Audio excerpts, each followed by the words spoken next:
Telling stories is my life's purpose, my true love. But sometimes the act of creation consumes me whole, which sounds exactly as fun as it feels. So once a year, I go on vacation to disconnect. Cold turkey. A while back, I tried out El Paraíso, this all-inclusive resort in Vieques, an island off of Puerto Rico. This place was White Lotus fancy, just what I needed. But stories have a way of following me, of calling out to me, like they know I'm jonesing. I was on a little boat getting a private tour of the coves near the resort. My skipper was this woman who worked at the hotel.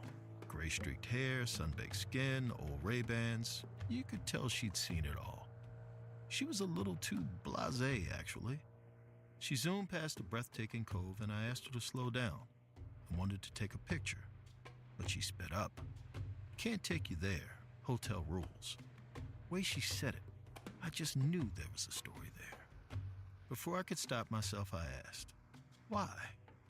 She sighed. Last man who went there never came back. Okay, Rodney, I said. Resist. Don't relapse. But of course, I blurted, what brought him out there? She spat, bitter. Love, or so he thought. Well, that was it. Come on, you know I had to hear this story.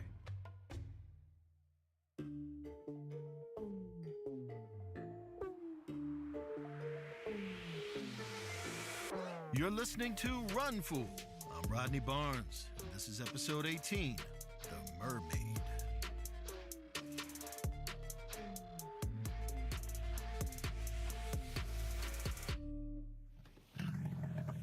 Let's start at the beginning, with a motorboat cutting its way through choppy water off the majestic cliffs of Navio.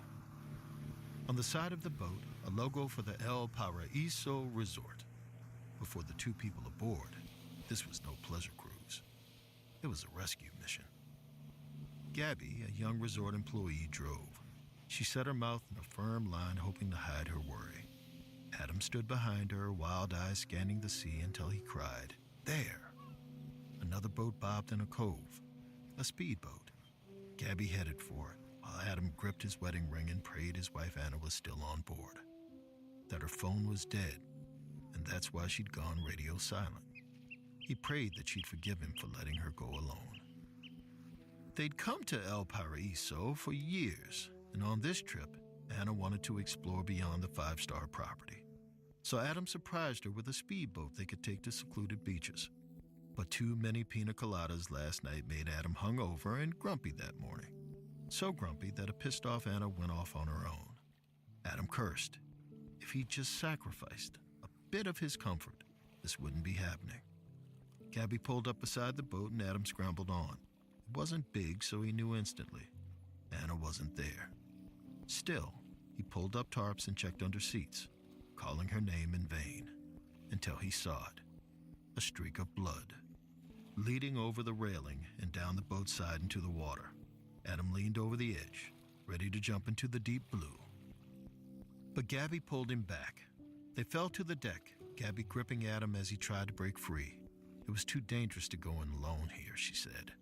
They'd call the Coast Guard, they'd scour the land and sea, and they'd find his wife. It was a promise Gabby couldn't keep.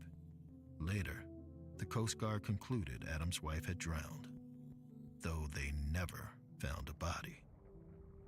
Something strange about the currents of Navio Beach, they said. Things that sank there tended to stay sunk.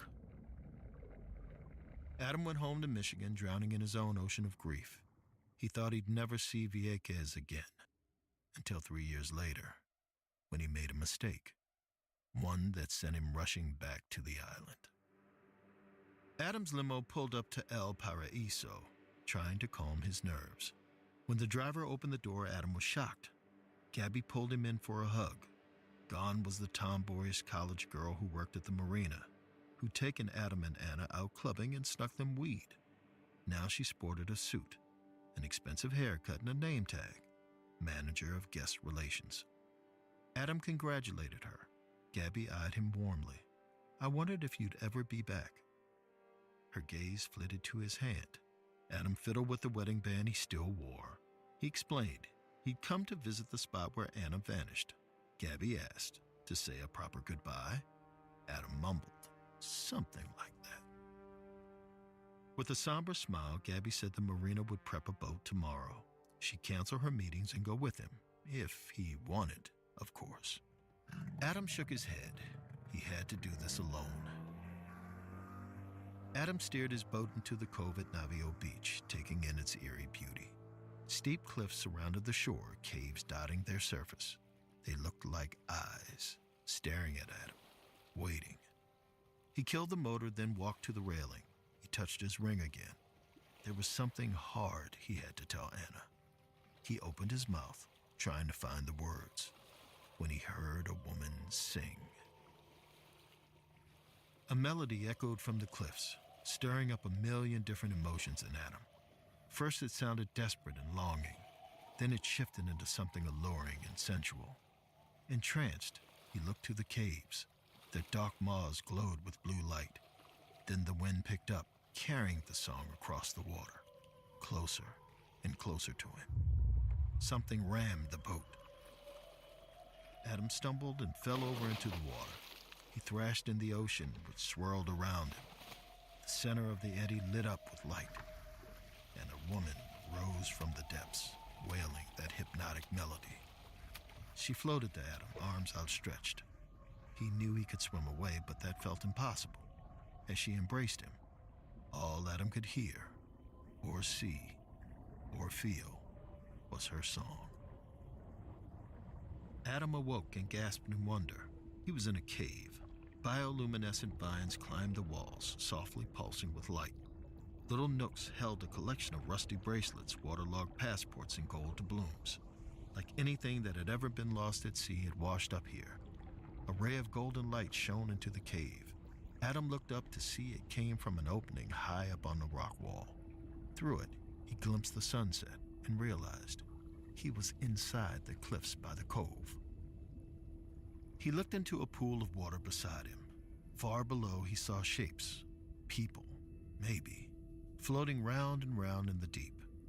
A haunting aquatic ballet. Then he scrambled back because one shape floated up to break the surface and perch on the rocks. It was the woman who'd sung to him, but she wasn't exactly a woman. She was a mermaid. As in storybooks, her tail glistened with silver blue scales. Her hair was iridescent, ornately braided with shells and seaweed, but her face was a pale blue-green, and her eyes inky black. There was something eerily inhuman about her, but she was all the more beautiful because of it. Adam wasn't sure what to do. Hell, he was pretty sure he was dreaming, so he waved, very awkwardly. "I'm Adam. Sorry, but what do you want from me?" The mermaid cocked her head, amused. "You may call me Kaya, and if a sailor floats into my cove and follows my song, he is usually seeking me." Adam's face fell. No, he was just there to say goodbye to his wife. Kaya nodded. Grief and yearning are part of the same song, like a melody and its harmony. No wonder your soul called out for me. Suddenly, she slithered up Adam's chest and ripped his shirt open. She whispered, her voice thick with passion. "Your season of pain has ended, sailor. Allow me the pleasure of healing you, of being your first lover since your wife passed." Kaya leaned in to kiss him, but Adam pushed her off. Tears filled his eyes as he admitted, "You're not the first." If Adam had looked at Kaya, he might have seen how bored she looked, annoyed even. But he stared at his reflection in the pool of water, confessing. A few weeks ago, on the 3rd anniversary of his wife's death, he drank alone at a bar. The vodka flowed, the bartender was hot, and nature took its course. There was no connection, no spark. The only thing Adam felt was guilt. Adam told Kaya, the next day I booked a flight here. I don't know why exactly. I felt this mad urge to be close to my wife again, to apologize for what happened, or I don't know. Kaya blinked her black eyes. No, you came to punish yourself, because you can't accept the idea that you deserve to love again, even though I know she'd want you to. After a moment, Adam looked up, grateful and teary-eyed. I needed to hear that. Thank you, Kaya.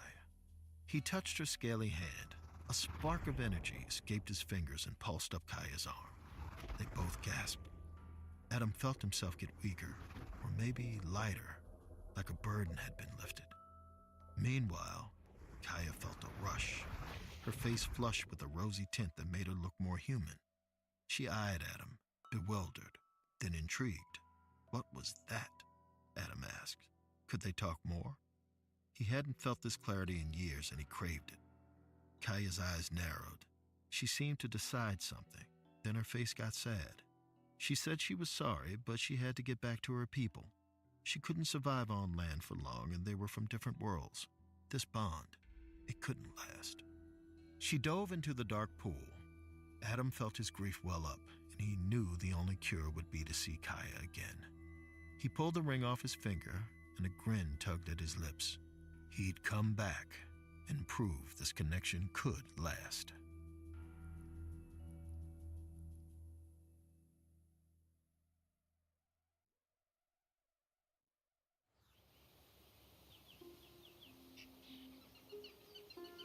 The next day, Adam docked his boat in the cove.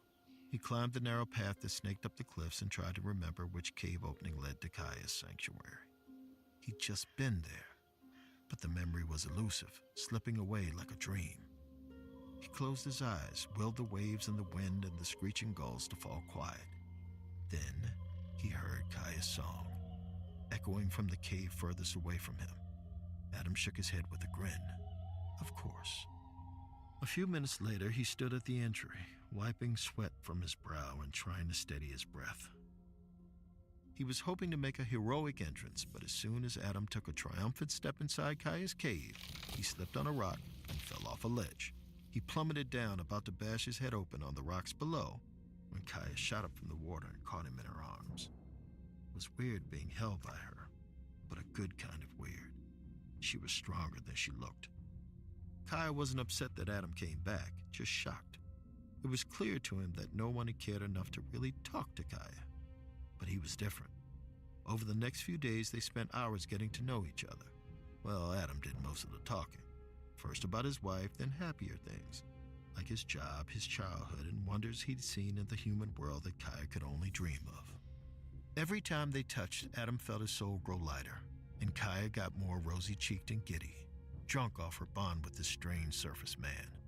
They were changing each other for the better. Goodbyes were the hardest. As soon as the sun set, Kaya sent Adam off. When he got back to the resort, he'd realize how tired he was. It was like a hangover or withdrawal. After day 3, Adam shuffled past the empty hotel pool. He wanted to go to his room, but he was exhausted. Even the moon was too bright. He slipped on his Ray-Bans and stared at the pool. The lighting thrummed, soft blue, reminding him of Kaya's cave. Before he realized what he was doing, Adam stepped into the pool. He floated on his back, sunglasses on, staring at the stars and humming Kaya's song. He wondered what it would feel like to float with her and the other merfolk at the bottom of the grotto. He could practically hear her calling his name. Then he realized someone was calling. He looked to the pool's edge to see Gabby, the manager he was friendly with. She asked, "Are you okay?" Adam lifted his glasses and winked. He was perfecto. Gabby frowned. "The boys at the marina say you take the boat to the cove every day. When you get back, you're out of it. Paler than ever. Weird for someone spending his days in the sun." Adam let his sunglasses fall over his eyes. His mood darkened. "You're spying on me?" Gabby stammered. She cared about his well-being, like the rest of the staff, of course. They were all so devastated when his wife died and so happy to see him back. Adam raised an eyebrow, but not so happy to see me happy. Gabby looked around. Her voice got low and urgent. "Adam, there are things beyond the walls of this resort that employees can't discuss. Ancient terrible things our abuelas warned us about. I heard the melody you were humming, and I think you've met one of them. Whatever you're getting out of it, trust me, she's getting more. I hope you'll spend your last night right here with us, where it's safe." Adam's face twisted in a sneer. "Get off my back, Gabby, and get a life while you're at it." Gabby flinched, then walked off. Adam plunged his face in the pool and let out a bubbly scream of frustration. God, Gabby was a pain. The way she hovered was so draining. Then he pulled his head out of the water, remembering something she'd said. Tomorrow was his last night. He'd forgotten. It would be his last chance to see Kaya. Unless... When Adam visited Kaya the next day, it wasn't for deep talks or slow kisses. He was there to make a plan.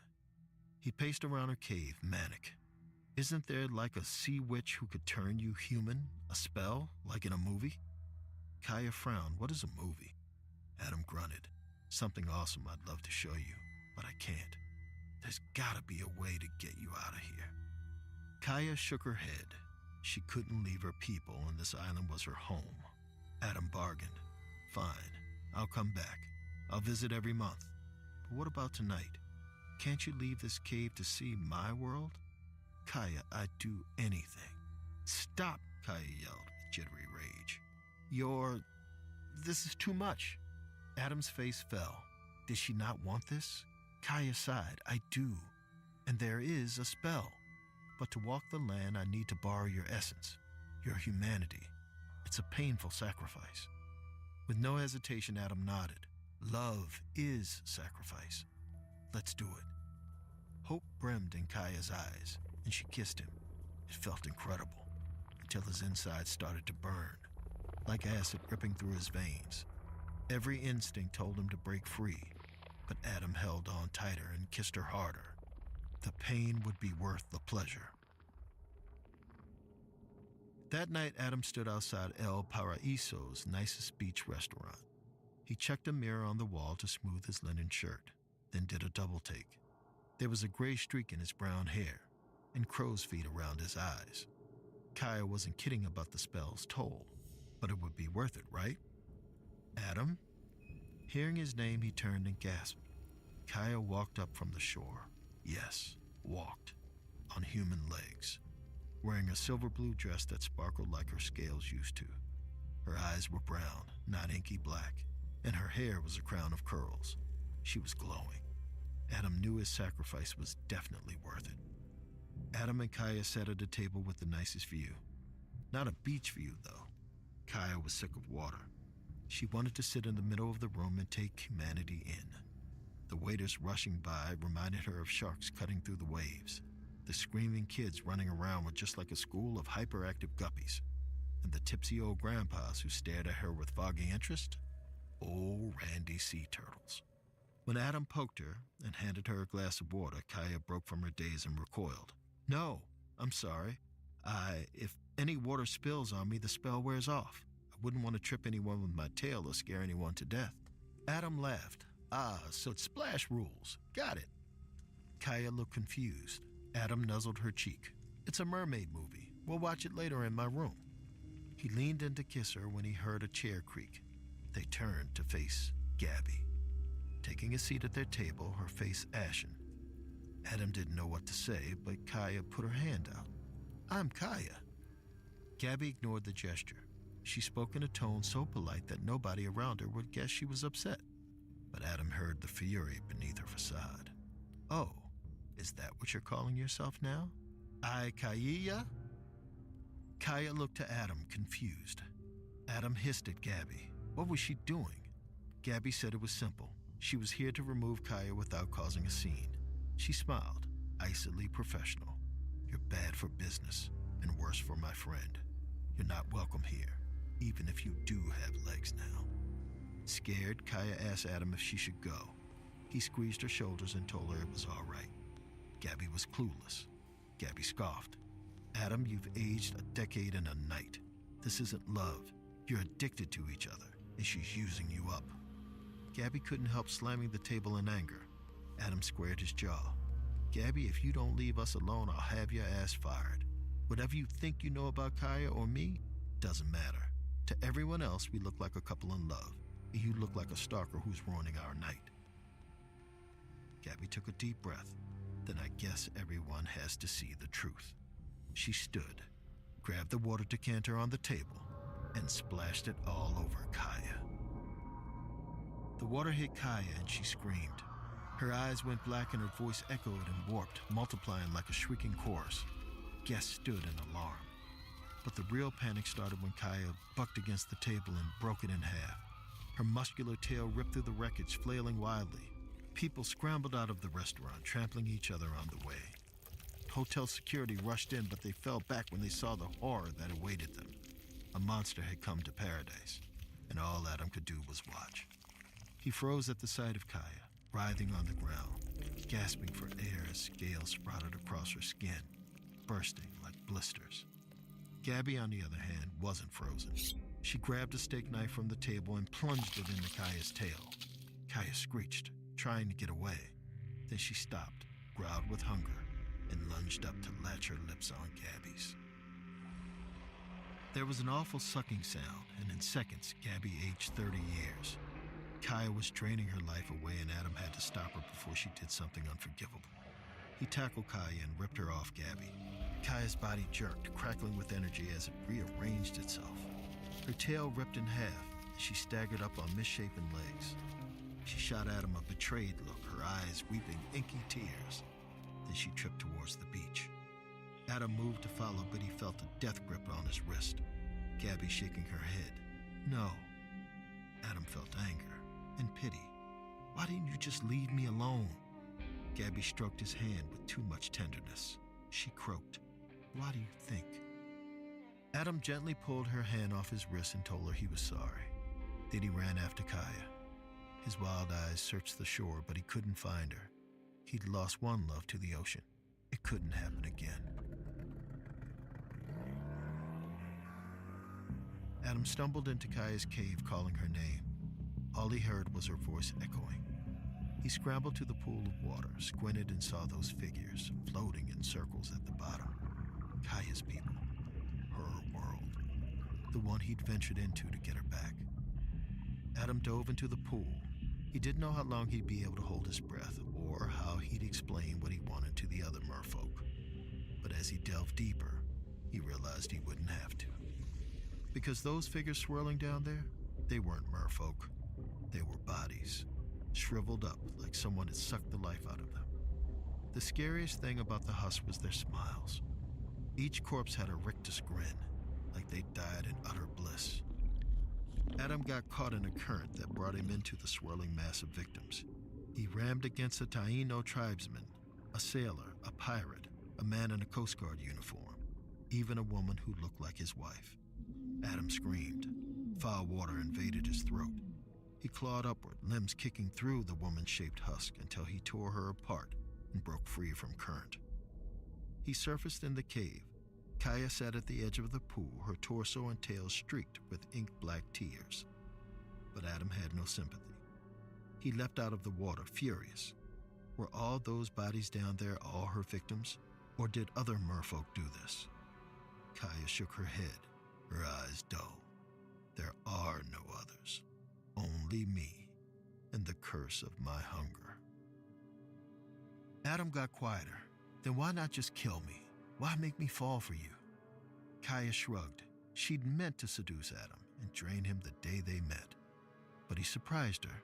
He didn't give it up fast, like the drunk pirates who once sailed these shores.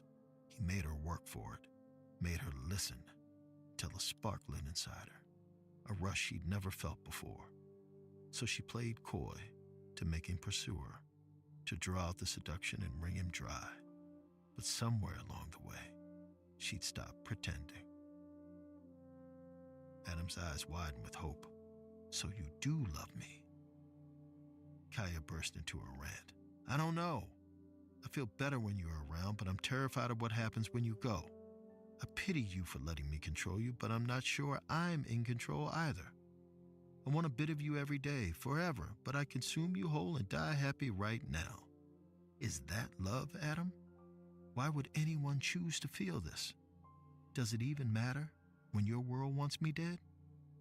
Adam took her hand and promised they'd make their own world in this cave. She could drain a little of him every day if she gave him a chance to recover. He'd feed her as long as he could. He didn't mind the sacrifice.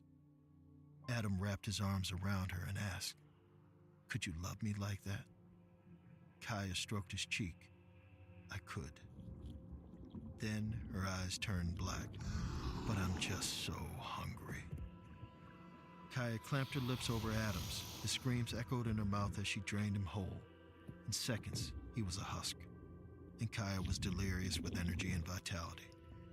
She dove into the pool with Adam's remains twirling around with him.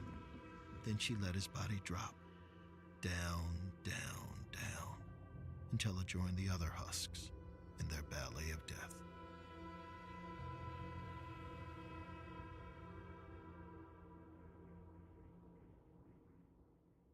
Maybe Kaya was sloppy, or maybe it was a kindness, but Adam wasn't fully dead.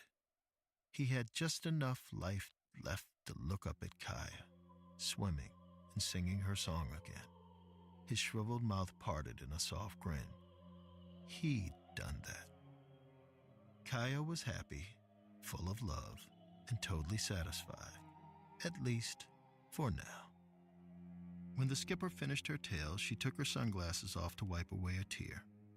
I noticed that her eyes seemed younger than her weathered face. That's when it clicked. I put a hand on her shoulder.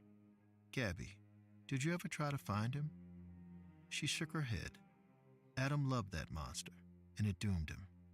I loved Adam, but I won't make the same mistake. I sacrificed a lot, years of my life gone in seconds, to show him I cared. It didn't matter, so I quit love before it was too late. I thought about her words, tried to make myself feel less sad by cobbling a lesson out of them. Something like, there's a time to chase love and a time to let it go.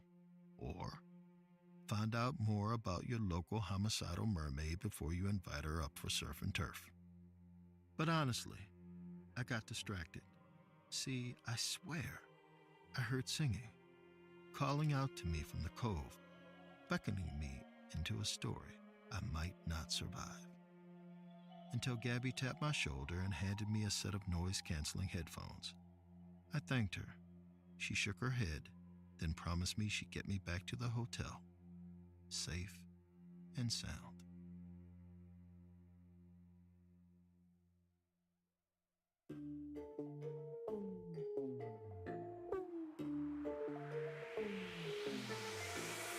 Run Fool is a production of Ballin Studios, Campside Media, and At Will Media. It is hosted and executive produced by me, Rodney Barnes. This episode was written by Amin Osman and produced by Abakar Adan and Lee Mengistu. Editing by Matt Scher. It was also sound designed and mixed by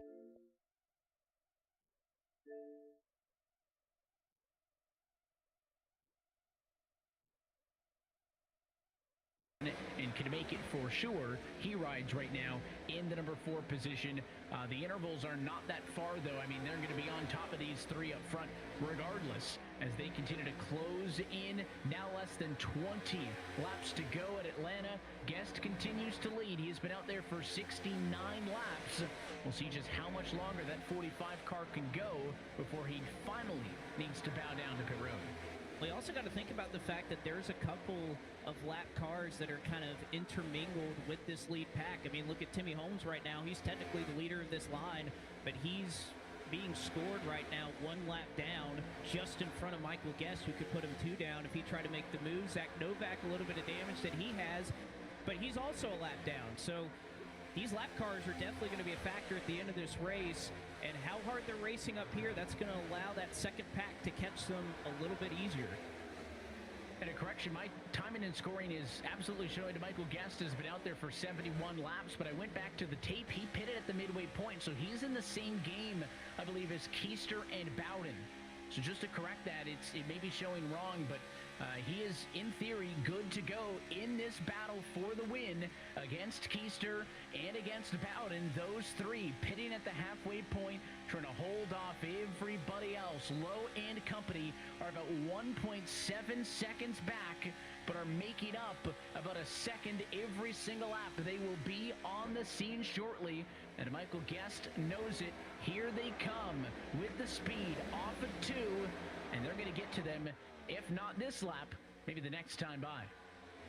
Yeah, they're definitely going to latch on. They're less than a second behind that pack, and you know, that's some great work that they did, being able to organize and be able to run these guys down. It's not just easy enough that you have fresh tires and you're going to be able to easily run them down. It took a lot of work. Everybody staying in line. Those third and fourth cars in line giving what is Casey Kerwin and Malik Ray the best pushes. And we saw these two teammates.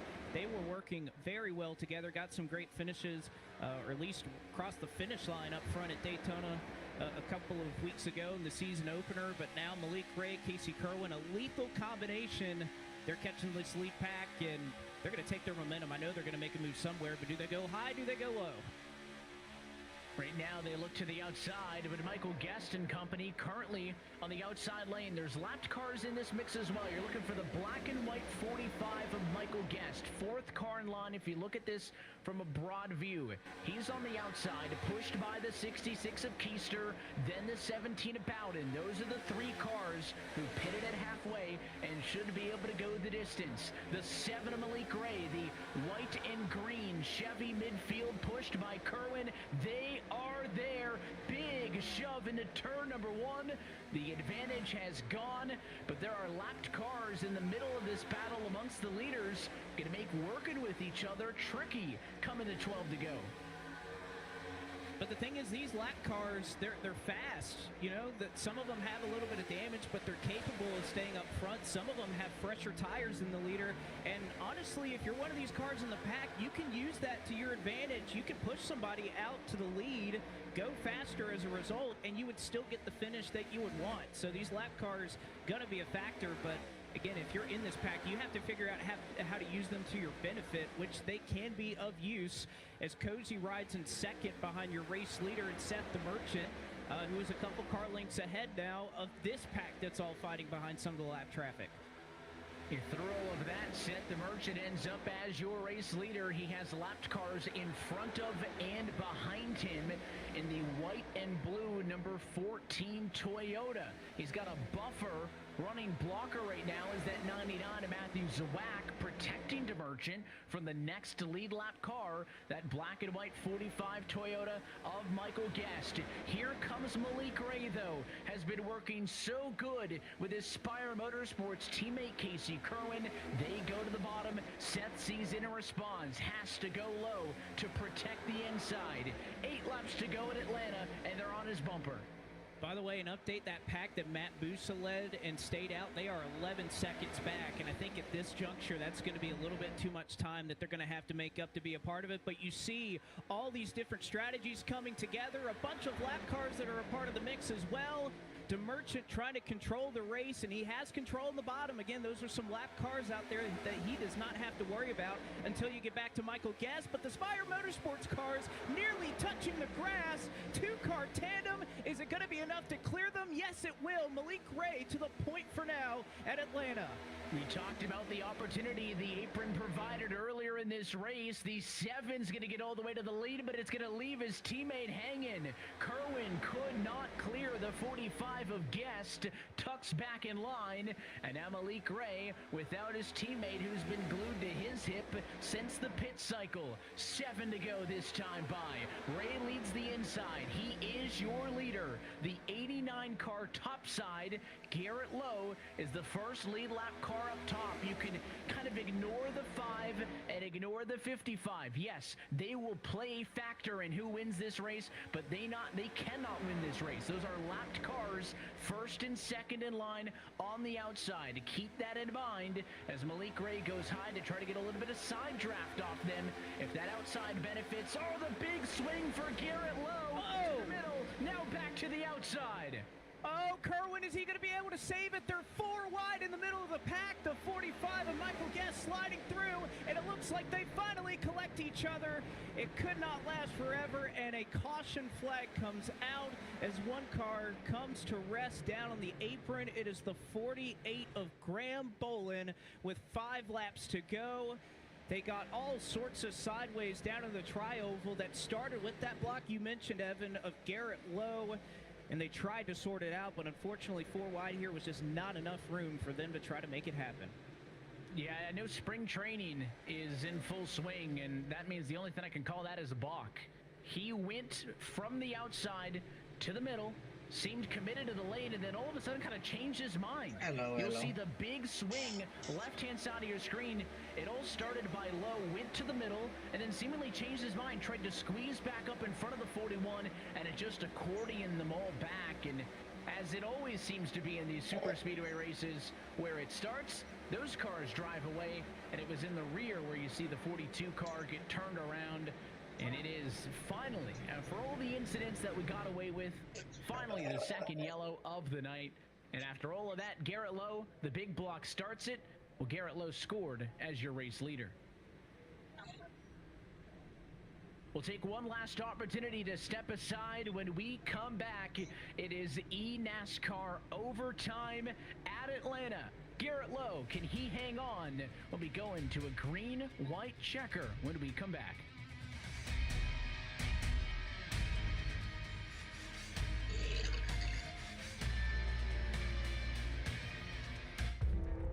Every time you sit behind the wheel, you buckle up for the unexpected. You get ready to take on the competition and brace yourself for the chaos, the speed, the weather, iRacing. the unknown. But above all, when strapping in, you put trust in yourself. It's the company that's Your making the intuition. next NASCAR game. Make it your guide to win, your drive to win. He's a winner in this. And nothing is going to stop you from winning.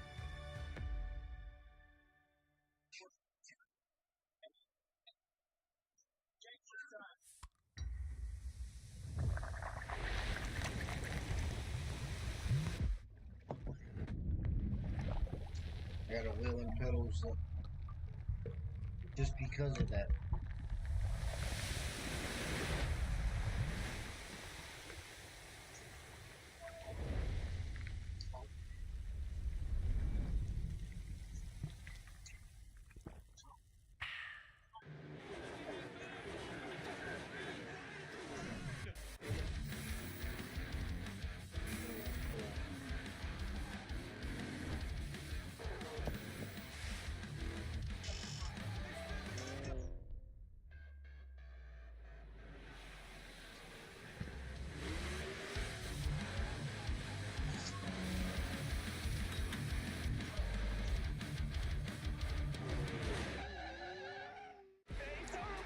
Did you see that? Hear that? Feel that? Is this how you prove you earn the crown? Winning is in his DNA. How you shut up the haters? I love it. Handle the heat? Who's going to make the move? Is this a shooting star? Rock star? Superstar? Okay, okay. Let's all take a deep breath. Because once we peel out, there's no looking back. You ready?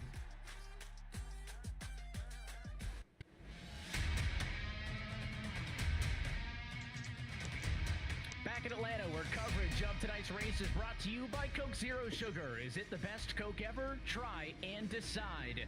By Logitech. Through design, engineering, and a love of driving games, Logitech G takes racing simulation to another level. The official wheel and pedals of the eNASCAR Coca-Cola iRacing Series.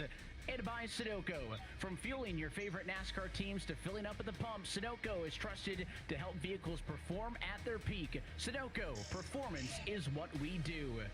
We are headed to eNASCAR overtime. Attempt number 1 at a green-white checker. Garrett Lowe, Malik Ray on the front row. Green flag in the air. We also have a group about 20th on back that elected to take tires.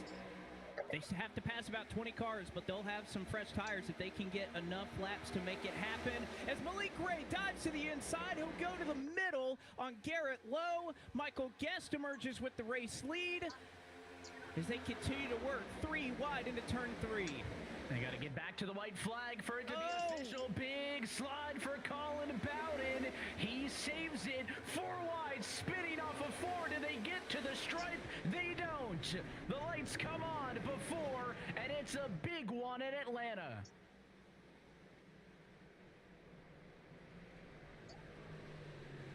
Well, I thought that was going to happen in 3 with that huge slide from Colin Bowden.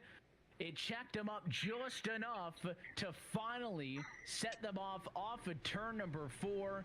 There was maybe a glimmer of hope up front for Guest and company that they would get to the white before the yellow. It was not meant to be, and we'll re-rack them and stack them and go again. Saw several times just over the course of that lap, especially on the bottom, some drivers getting out of shape, and my goodness, what an incredible save that Colin Bowden had. Unfortunately, when he did that, it kind of stacked up and checked up the line behind them, and when you have cars that even in 25th are thinking, hey, I got a shot in this thing with some fresh tires. Pretty good. How's everything with you, Drake? Yeah, they're not going to lift. They can't even see that wreck that's probably happening in front of them, and that's exactly what we're going to see. You can take a look. You could kind of pick out Colin Bowden sliding a little bit there, stacking up the line, and unfortunately here at Atlanta, there could be some violent impacts here on the front straightaway as everybody's trying to get to the line, and you know, we weren't sure if we were going to be able to get to the white flag, Evan, as they were crashing. It was so close to whether we were going to see this race through to the end or not, but looks like it's going to take another attempt. One more look for Donovan Strauss, and what you eating? What you eating? sometimes it works out perfectly. He certainly did for Donovan there. I don't think I'd blame if his eyes were closed through that one and still finds the opening. That wreck takes out some cars that had been in this race and in contention for the win all night long. Tyler Gary had led 5 laps at the Merchant 5. Matt Busa 11. That's third most out of anybody. Just some of the names involved in that accident. And as mentioned, we will try it again. We will go to attempt number 2 at eNASCAR overtime. We are capped at 3. All that needs to happen is for us to get to the white flag for this race to be official. At that point, the checkered and only the checkered flag will end this race. However, if the yellow, like we just saw, comes out before the white flag is taken, we will try again. But if we don't get it this time, we'll be up against the cap. Again, 3 attempts is the maximum. If we do get a yellow before the white flag on that third and final attempt, the race would end at the moment of caution. It's an important distinction. Lights out on top of the pace car. A lot of cars limping off pit road. Blake, damaged cars, just trying to get back in the draft, be in contention to score some points in this one. You got Michael Guest up front. He's been there all night. Colin Keister kind of coming onto the scene here late. The Simicube 66 car. Garrett Lowe's in third. He's led 18 laps tonight. Can he close the deal in the 89 machine? We know that he's capable of, and he's been in this position a number of times. You think back to last season and kind of the run he went on that we even heard in the pre-race show after his great effort at Charlotte Motor Speedway last year. Just Garrett Lowe was a regular fixture at the front of the field, regardless of really the type of track that we went to. Has got enough experience running up here at the front of the field, and it's just where you want to make your move. It's so difficult, especially here, to decide when you want to try to step out of line, when you want to try to make that race-winning move. And with the fact that this draft package is realistic, you likely need somebody to go with you. But where are you going to get that? I don't see any teammates, any friends behind Garrett Lowe who they want to win themselves. They're not going to just help push him or anybody else up here to the win. There are already Coke Series wins in the trophy cabinets of the drivers in the top 5. Highest running driver without a win, Colin Bowden, outside of row number 3 as he restarts from P6. Let's try this again. Attempt number 2 at eNASCAR overtime. Green flag in the air. It's a good jump on the bottom. Guest going to get a big shove by Garrett Lowe. They're hooked up to turn 1, but there's a big gap behind to the 34. Does that 2-car breakaway hurt or help the inside off of 2? I think it's going to hurt Garrett Lowe as Guest goes up to block. There's going to make a move on the high side. Colin Keister's going to have to go back down to the bottom as he and Guest trying to control each of these lanes. Colin Bowden's kind of in the catbird seat. Is he going to push Jimmy Mullis by or try to make his own move to the 3rd lane? If we get to the white flag, it's official, and it is as they're 4 wide for 2nd. Colin Bowden up to the race lead into turn 1. Bowden's got the speed, 4 wide behind. Now stack it up and reckon in turn 2. But the battle for the race lead is on.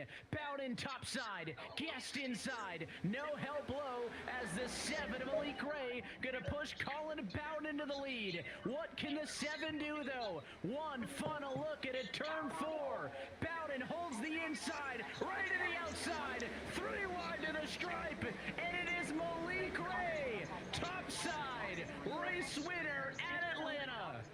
and he did it in textbook fashion. He backed off to Derek Bordeaux in turn 3, and finally, Malik Gray has been in this position so many times, and you can see how much this means to him. Malik Gray, finally, you are a Coke Series winner. Set him up perfect, pushed the 17 out to the lead, and left him hanging. And in career start number 94, Malik Gray, you are a race winner in the eNASCAR Coca-Cola iRacing Series. The celebration ongoing. Malik streaming all of these races has built such a following in the iRacing community. I'm sure the Twitch chat enjoying it just as much as well. And Malik Gray, who has been here and done that, has finally reached the top of the mountain. This winning moment is brought to you by Coca-Cola, the official fan refreshment of eNASCAR. Malik Gray gets his first career eNASCAR Coca-Cola iRacing Series win. And again, Malik Gray has been one of the most active drivers on the service on iRacing over the years. I'm pretty sure he's top 10 in terms of overall wins in iRacing history. Finally gets it done at the top level, and he used all that experience he's garnered over so many races to get the job done here on this final lap. And all of these moves that he made were perfectly timed, perfectly made. He pushed Bout into the lead, was able to miss everything behind him.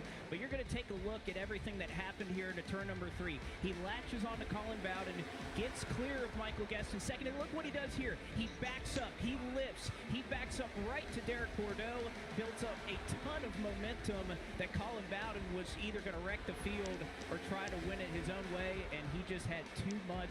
A perfectly made move right there from Malik Gray.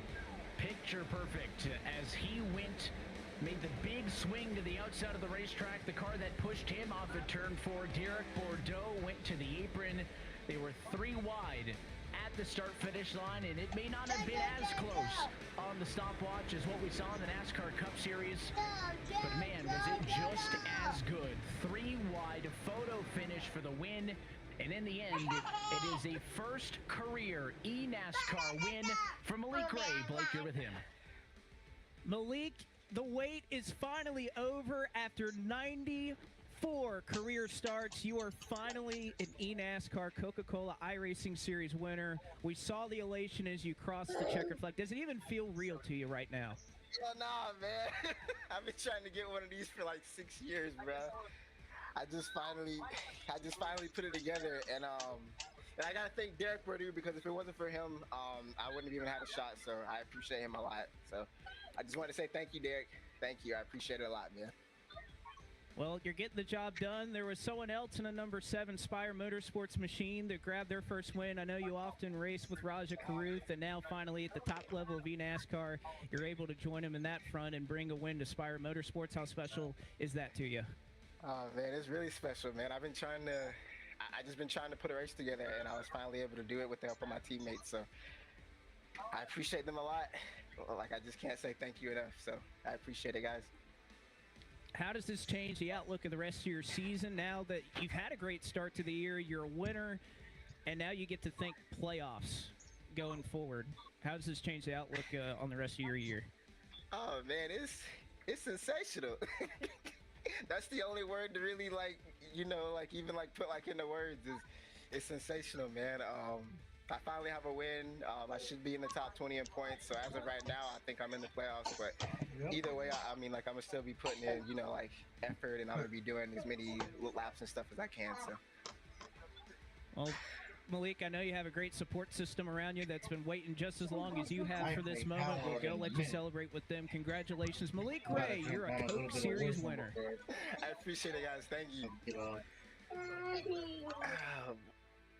I'll probably do power. None more special than your first win, but it has been a long time coming from Malik Gray. Unfortunately, Derek Bordeaux comes out of the other side of that, but nevertheless, a great second-place effort. I know going through that last lap, you see everything that's happening in front of you with Malik Gray backing off. Anything you could have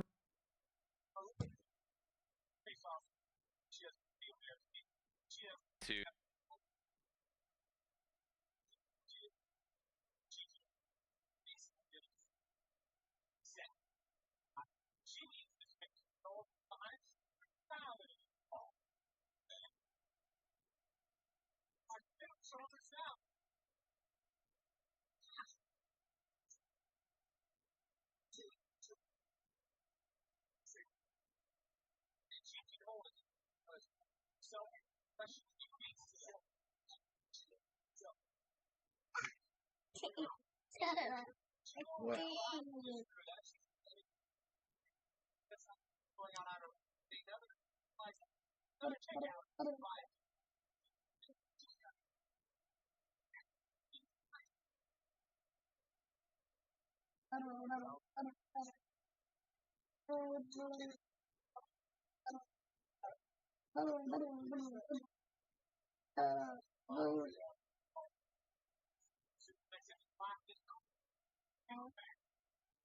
Careful.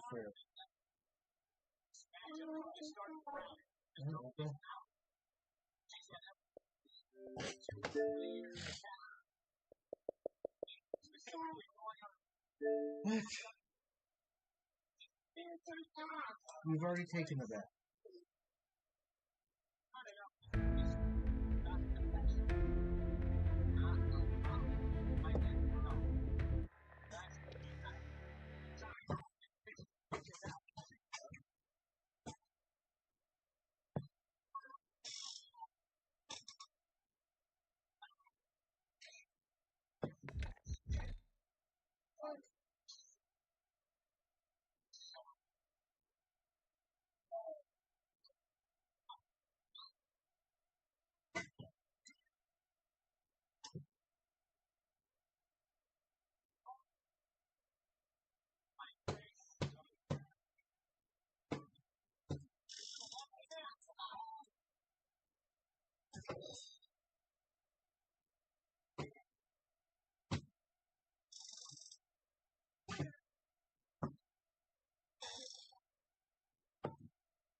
area.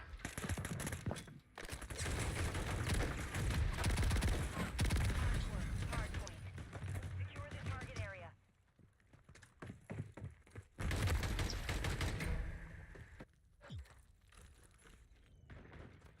Enemies inside the perimeter.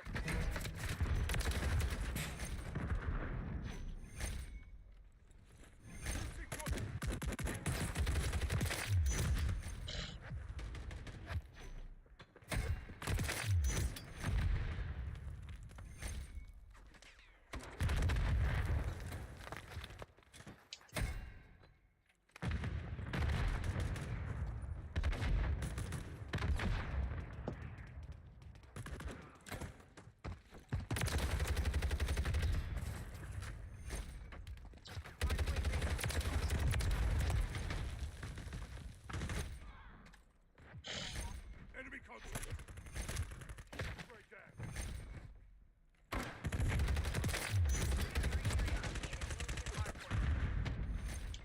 Got your back.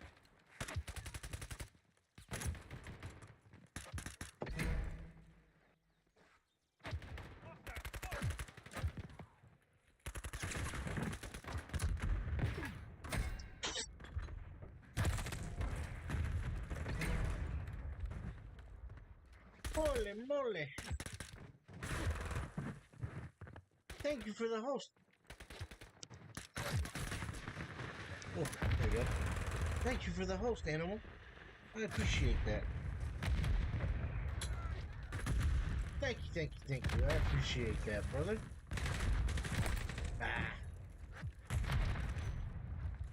Confirming next hardpoint. I greatly appreciate that.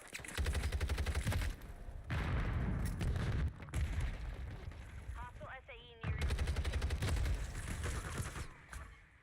Hardpoint relocated. Secure the target area.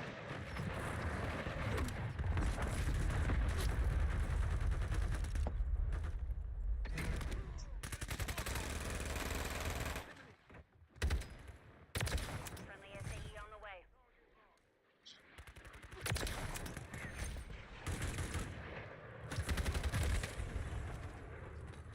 I appreciate that.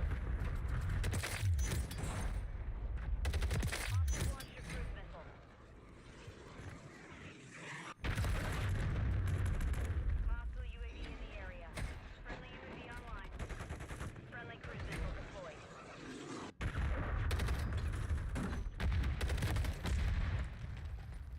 We're getting hit hard. Hardpoint relocating. Stand by. Enemy UAV active. To the hardpoint. Thank you, everybody who's tuning in from Animal's channel. I am Death Dealer Dover. Hardpoint compromised. Secure the area.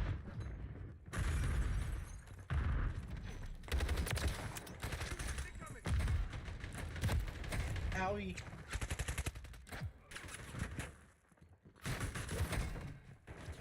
Inside the perimeter. Enemy in the air.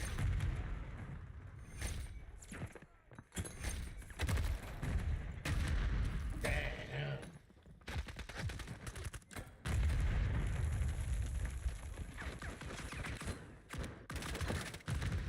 Confirming next hardpoint. Stand by. Slide.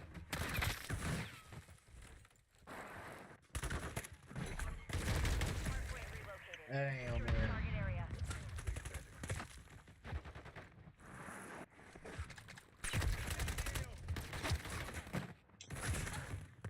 The enemy holds the lead. Clock's ticking.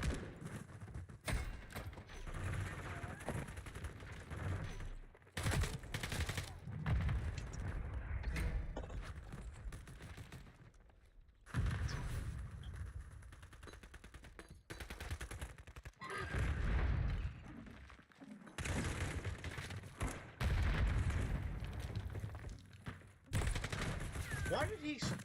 That's weird. That dude literally spawned in front of me. Hardpoint compromised. Secure the area. Friendly care package on the way. Hardpoint relocating. Stand by.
What up, Sticky Icky?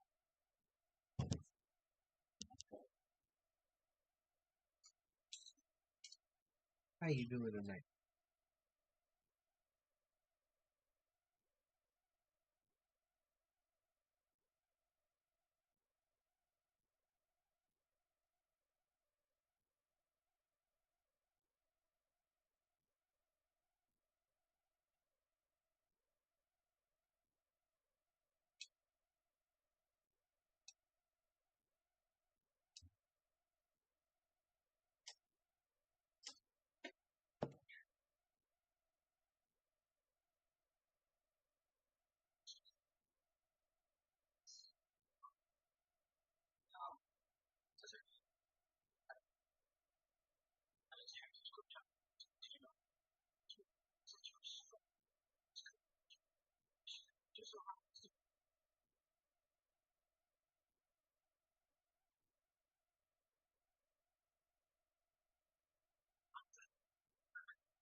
All right, Lonnie.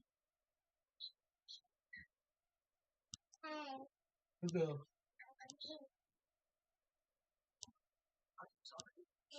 Yep. Up.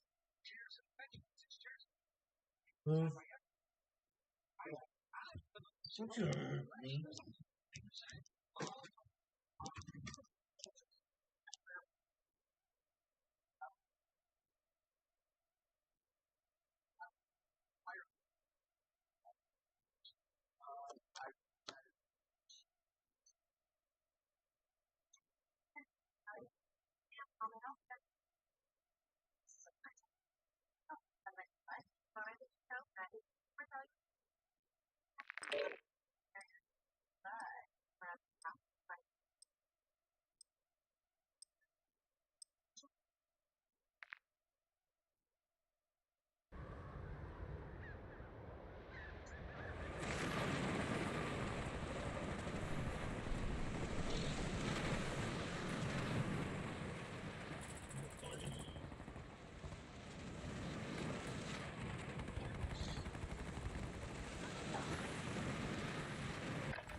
Gear up fast. We're about to get evil.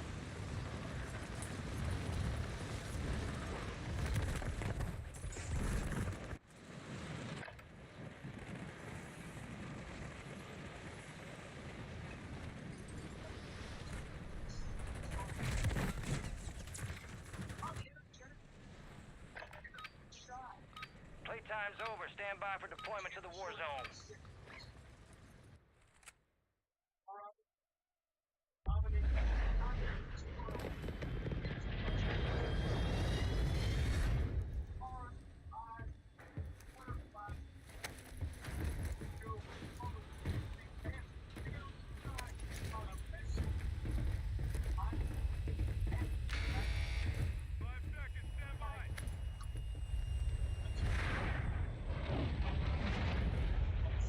Resurgence. Survive and your team can redeploy. Eliminate targets to bring them back faster.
You're being tracked by an enemy squad. Evade and survive.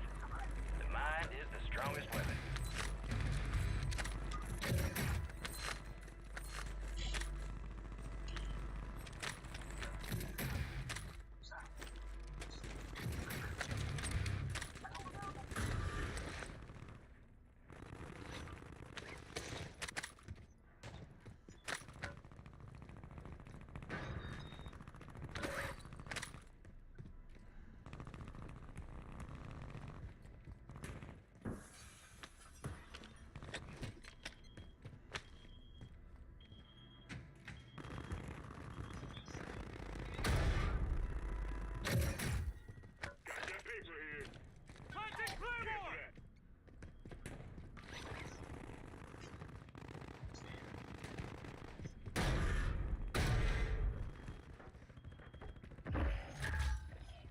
You got a loadout drop inbound.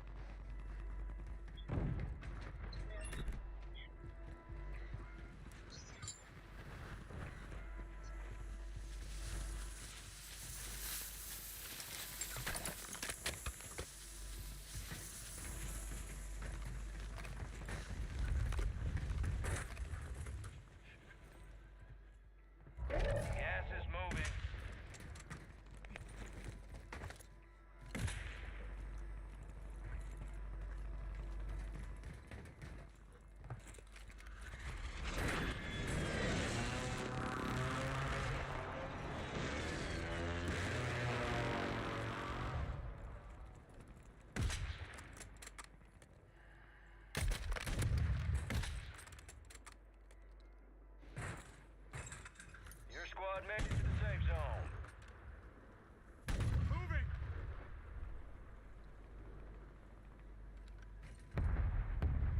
He said, hold up, I'm hungry too.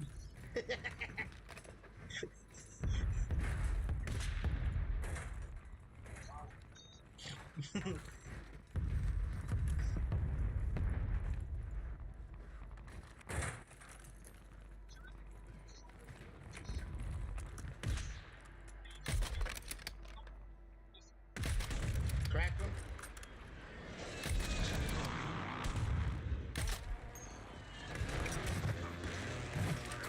Oh. That dude has a shot. I'm on my feet. You think I'm gonna let you die? That dude has a nice little shotty shot. Good to go. Oh, he's in the window.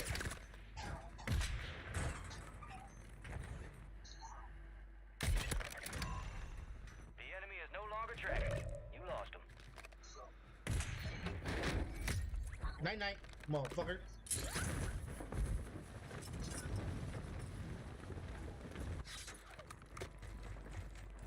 There's more, it sounds like. Yeah, they just zipped up. I just gotta catch my breath. Vulnerability in the enemy's network. Locate their upload. Secure their intel before they go offline. Yep.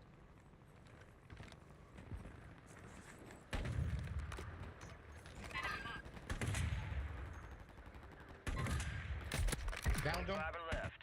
Stay sharp out there. Confirmed. We located the rest of them. Did you? Nope, still haven't got him. Tossing smoke grenade.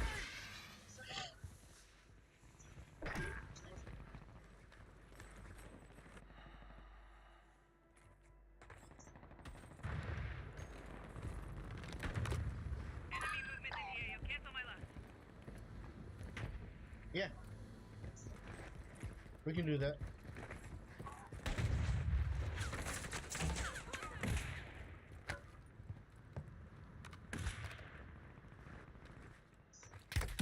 Ow.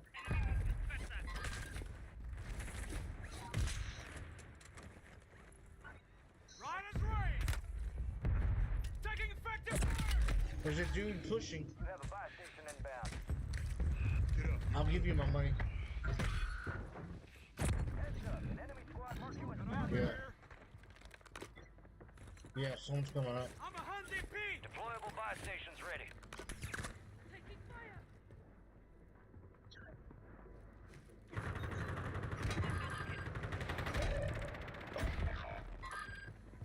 You got gas moving in. It's all on you. Stay alive so your squad can redeploy.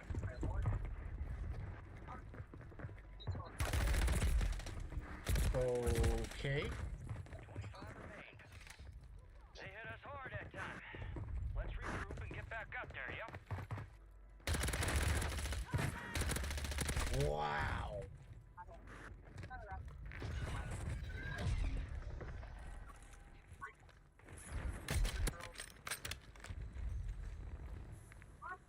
Moving here!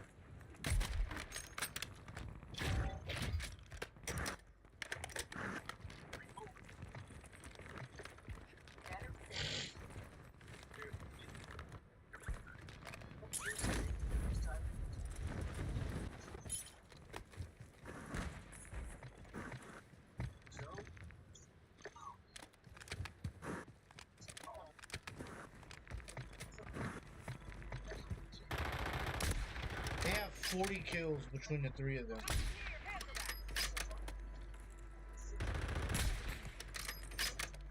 Oh.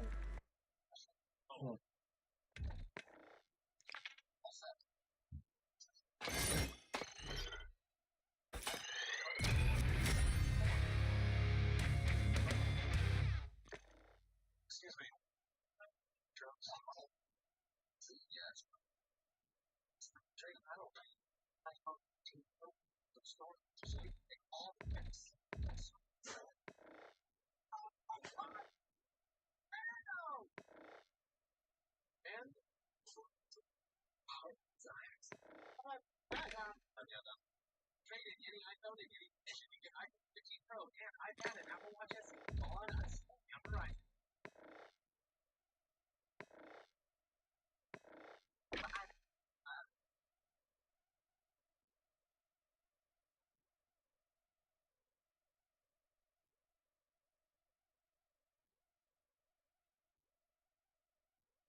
Uh, get you what?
There.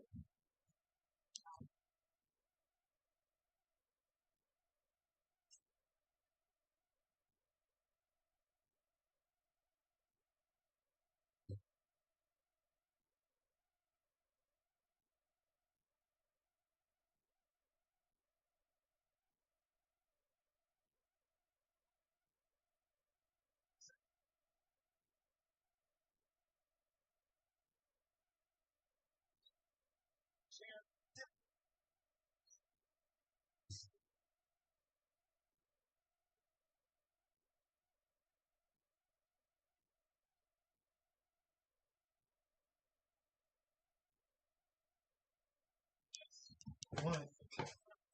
Where's your chair?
about 5 years now, 2003.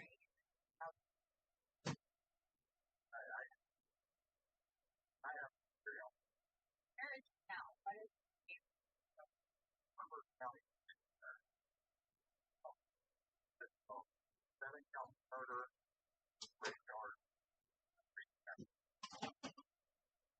very often played yet talk.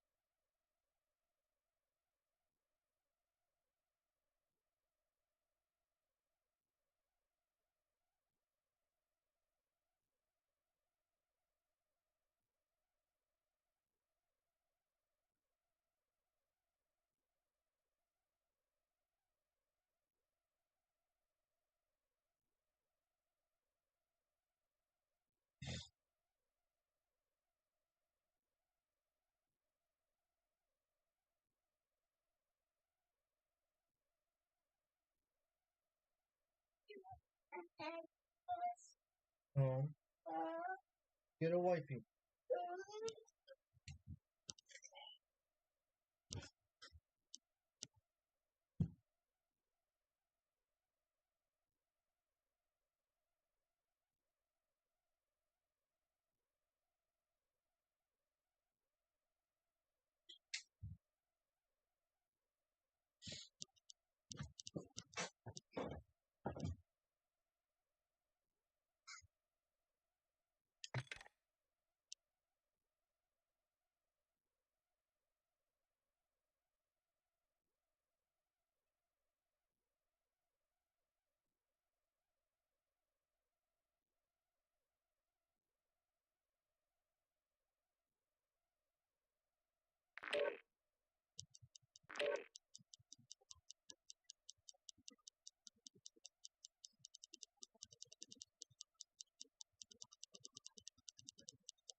Check your gear and weapons. We'll be deploying shortly.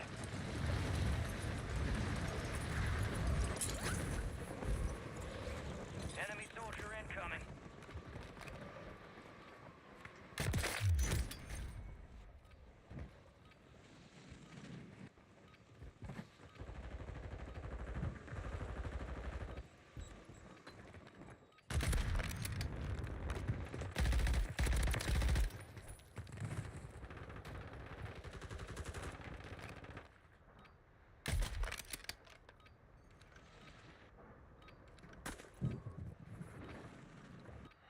Enemies are dropping into the area. Watch the skies.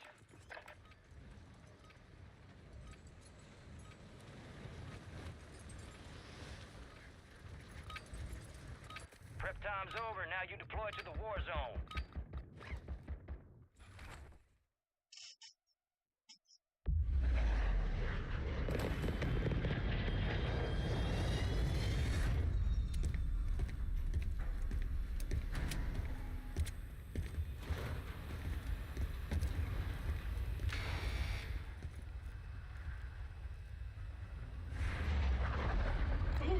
Resurgence. Survive to redeploy fallen teammates. Kill to bring them back faster.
fire.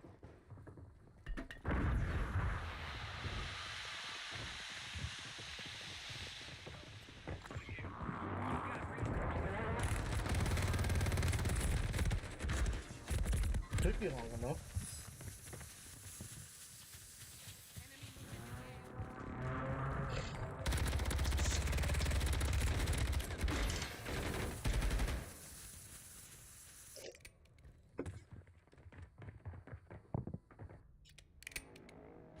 Get ready.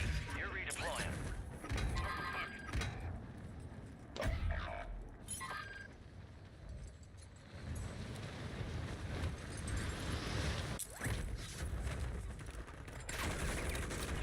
Your squad mate's back on station.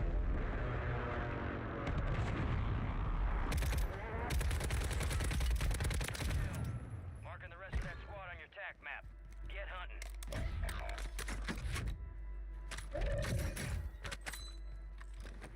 You got reinforcements inbound.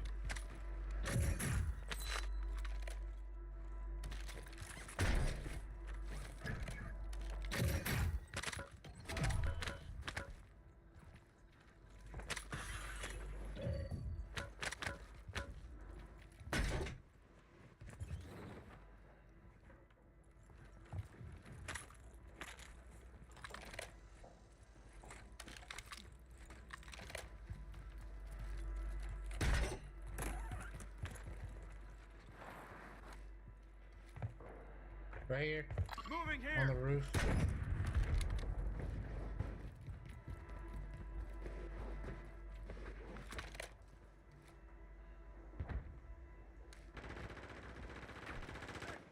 Hostile located.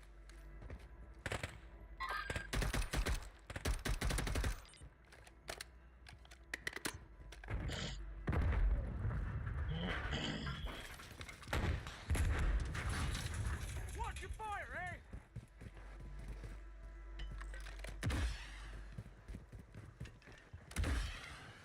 Guy pushed over here.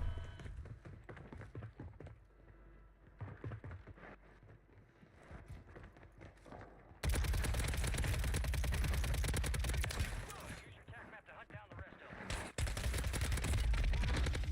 Remaining operator from that squad. That was Hunt close. them down.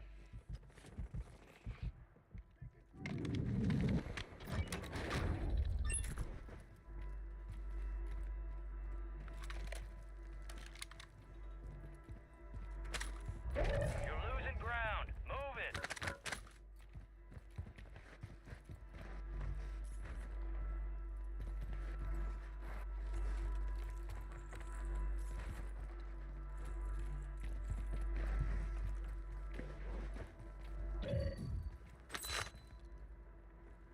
Armor satchel here. All squad members are in the safe zone.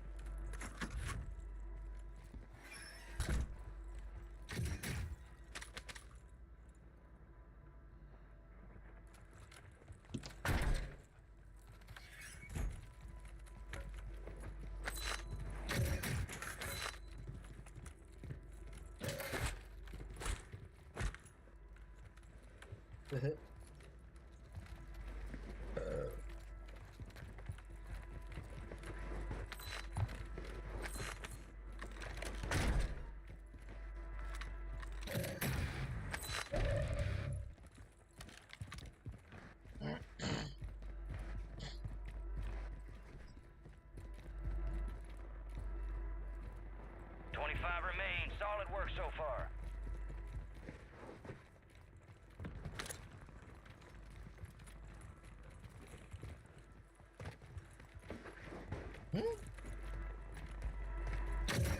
That's funny.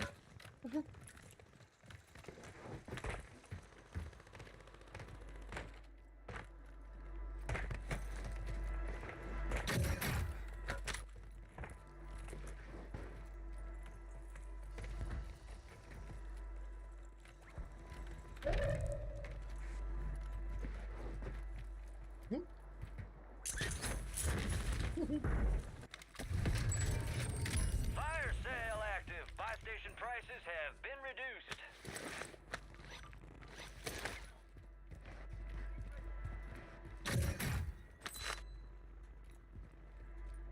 satchel here.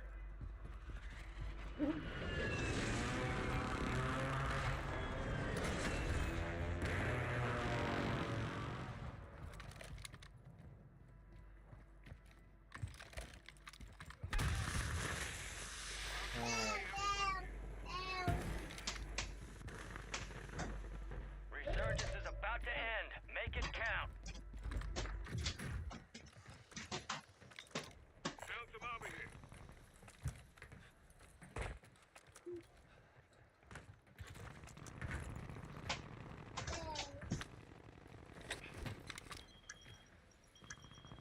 I have eyes here. Fire sale's over. Adjusting What, baby? prices. No death. We've already had one. Gas is inbound.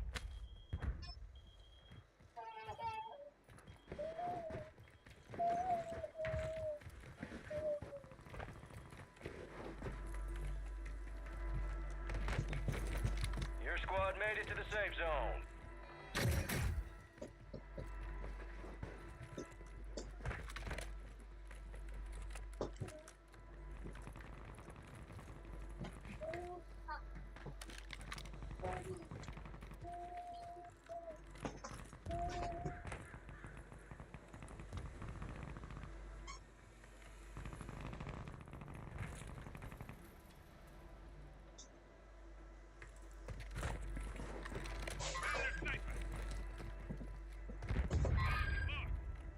Moving!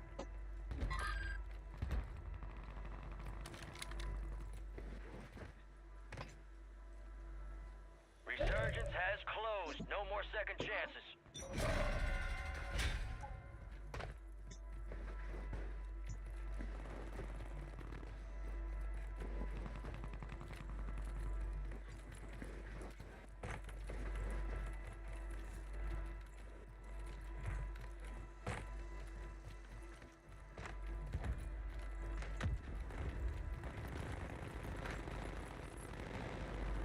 Affirm. Moving here. Disregard that. Affirmative. Disregard that. Mark the target. I see them. Throwing flash grenade. Got movement.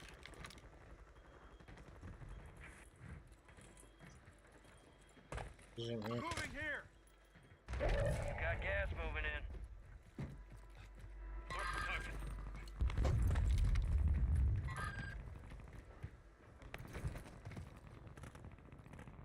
Some of your squads outside the safe zone.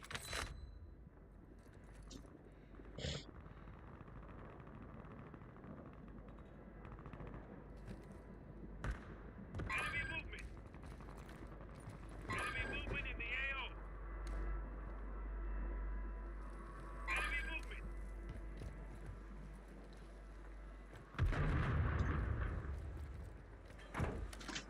Enemies are dropping into the area. Watch the skies. He's dead. Got movement. Moving to my mark.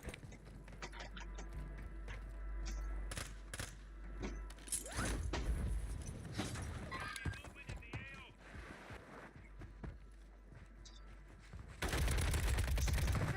Took a round. 9 left. Keep the pressure on.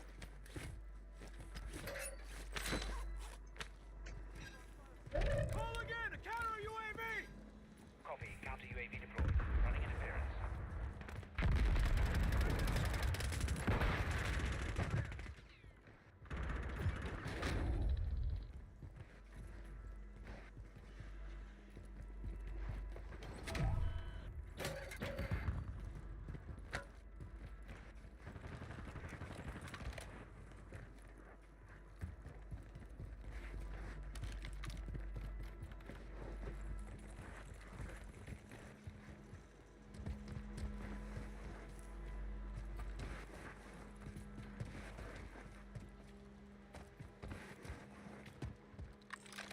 Counter UAV is the gas is inbound. It's us versus them.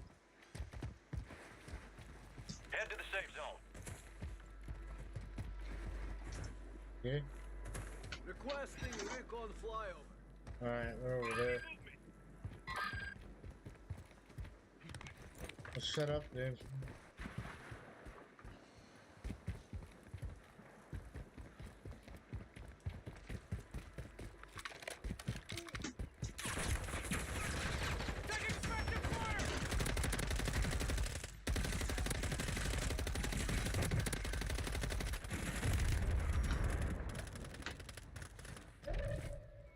You're in the top 5. Bring home the win.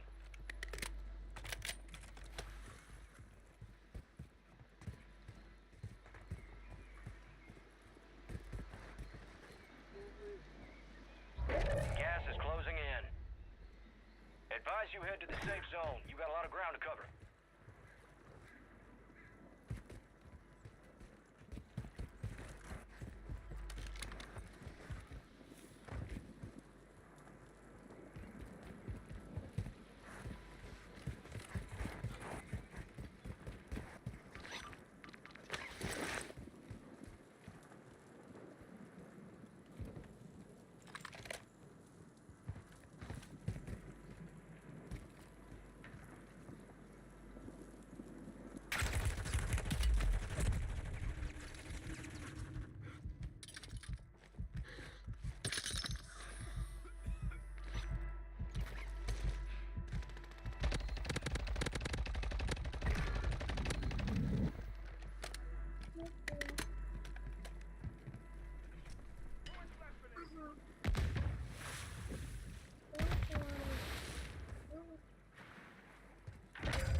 Finish your mission.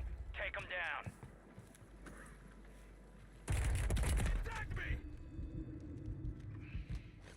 Where was he at?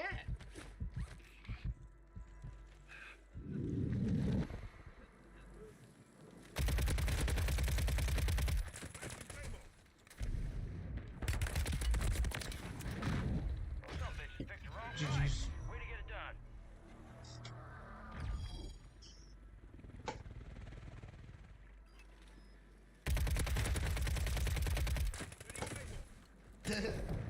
GG's.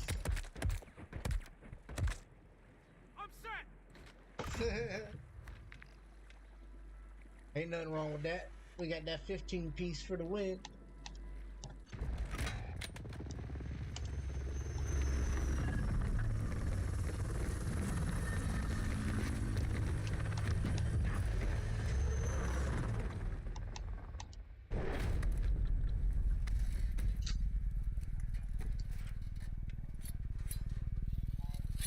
You won't let me do anything. My shit's frozen.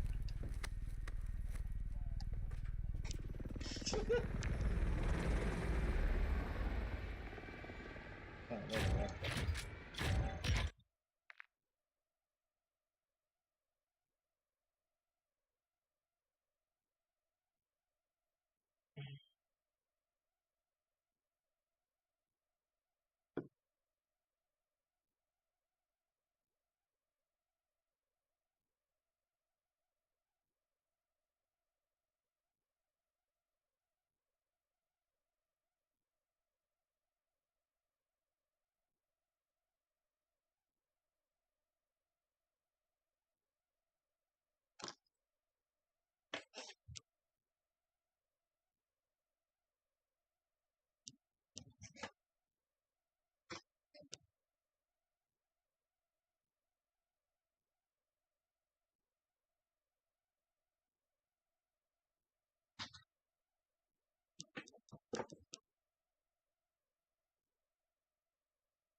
What is it?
Oh, I almost fucking turned into Lieutenant Dan.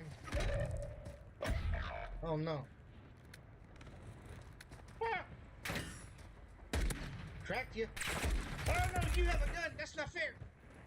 Squad mates redeploying. Well done.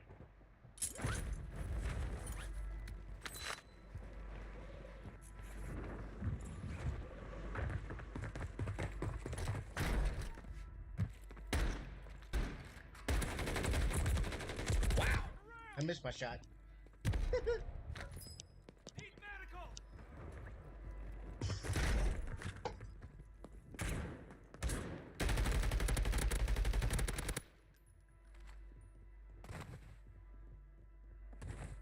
He thinks I'm not coming back for him. I'm about to slit his throat and watch the dust come out. We are returning you to the front. Earn this.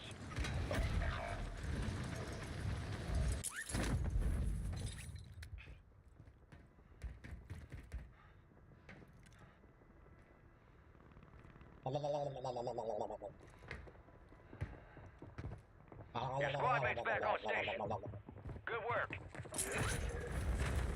Your squad mate's out in. Tell me you're cheating without telling me you're cheating. Get it to the designated uplink station That's for decryption. crazy. Hurry.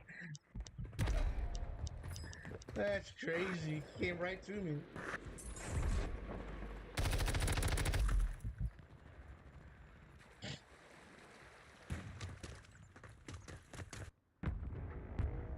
Time for vengeance. You're redeploying.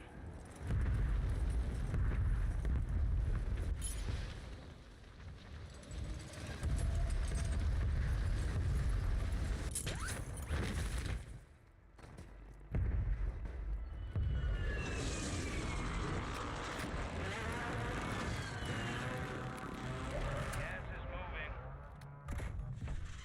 Connection established. I want you to secure that area until the upload completes.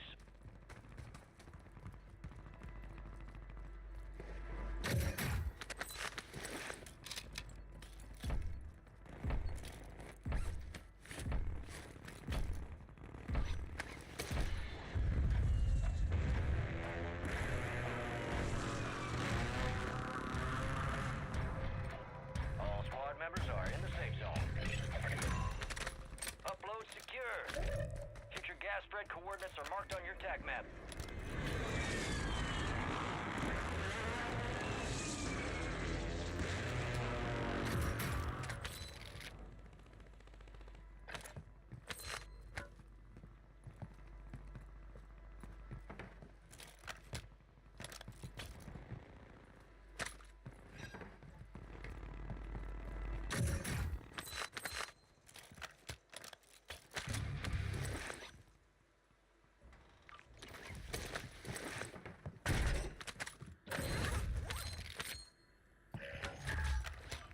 Friendly loadout drops on the way.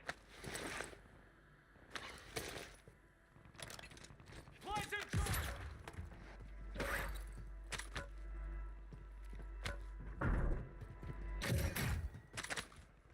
Yeah. There's a gas mask right there.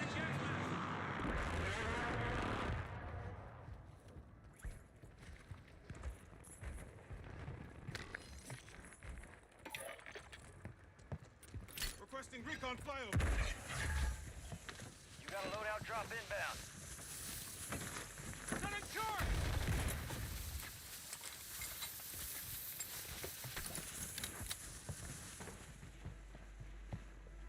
Moving.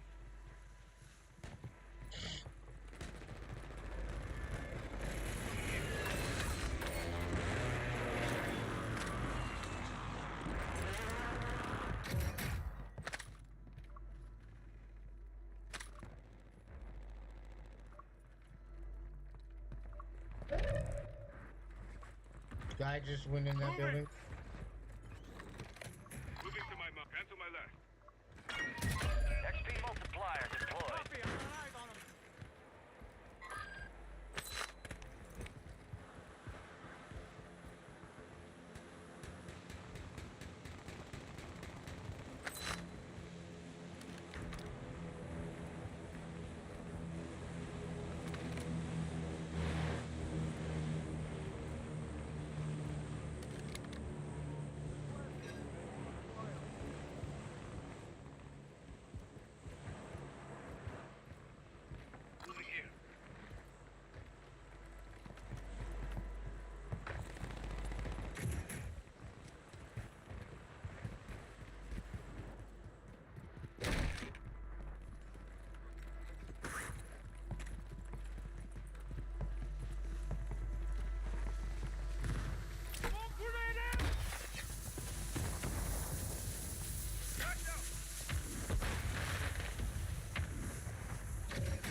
people right here coming out the door.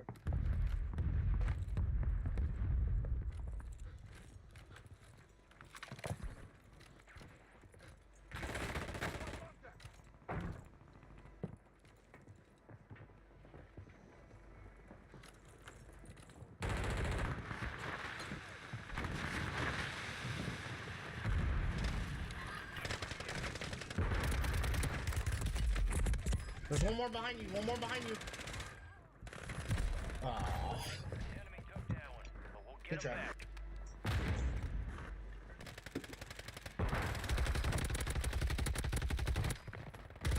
Here, GG's.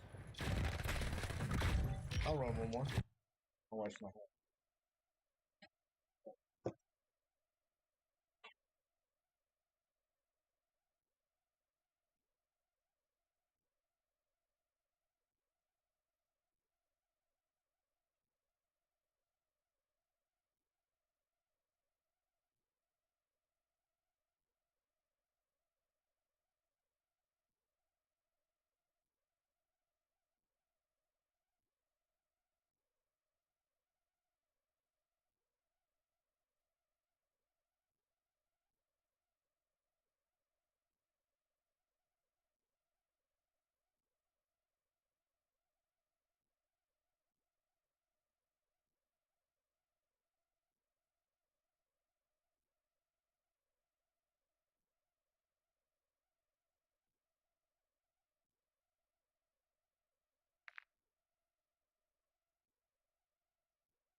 Check your weapons, check your gear. We're holding for deployment.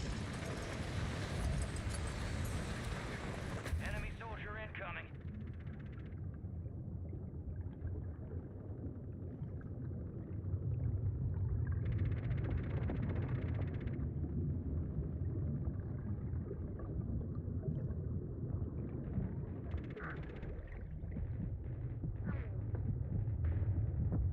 Enemies dropping into the AO.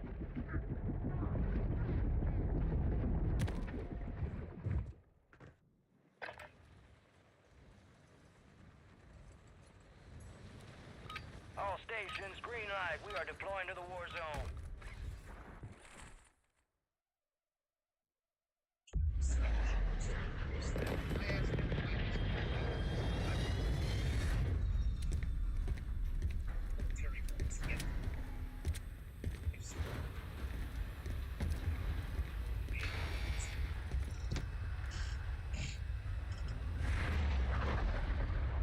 Resurgence.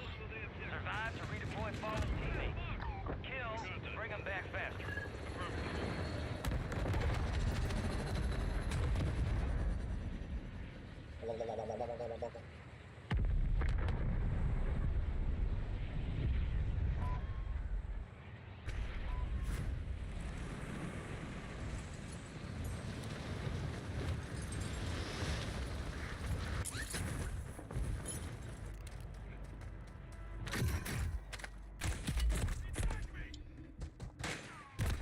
Oh my god, this dude just got came out of nowhere. He has my gun, so be careful.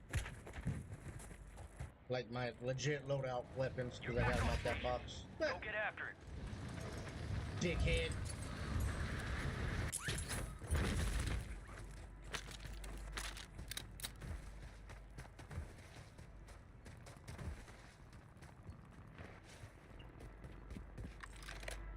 Occupation scan.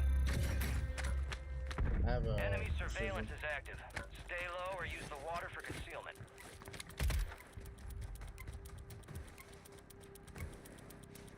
Enemy recon is scanning the area. Stay low.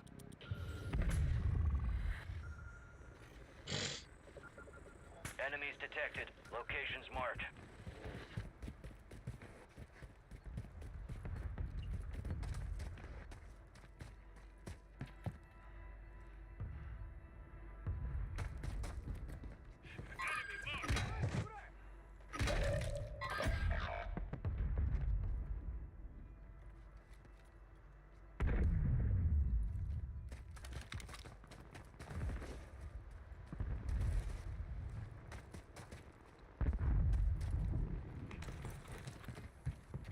We've got reinforcements inbound.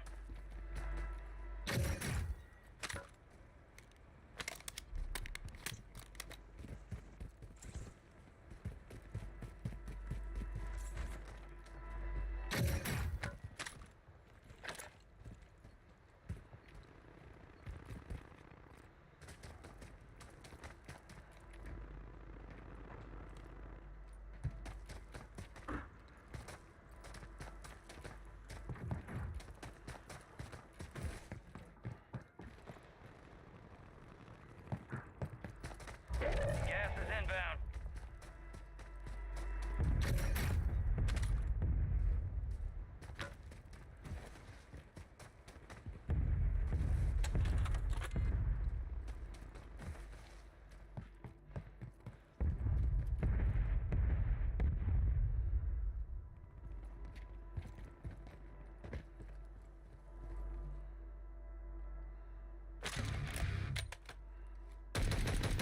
All squad members are in the safe zone.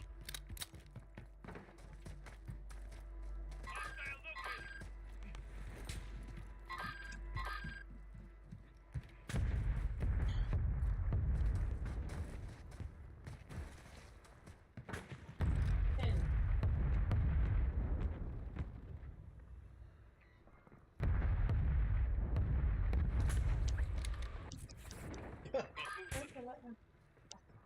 I didn't want to see it fall on the street. Guy landed down here. Oh, you fell? Yeah, I was about to say there's somebody down here. Loadout drop headed your way. Come out, wherever you are. We just want to talk about your car's extended warranty.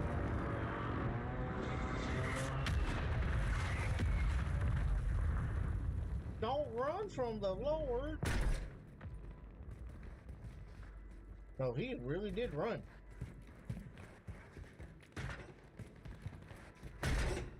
This dude ran.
He's cracked up top.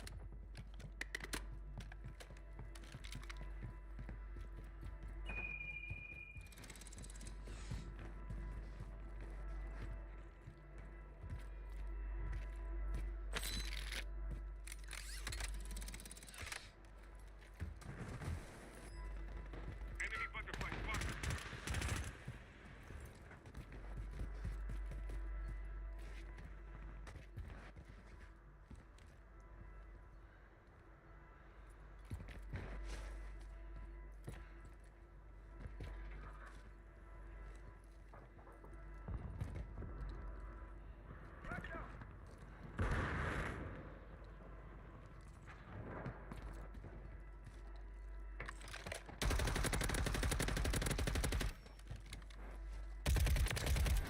Settle that score! Oh shit! Whoa, where the fuck?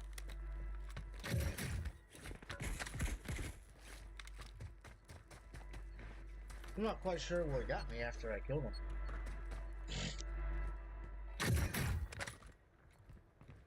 I have an ammo crate if we need it.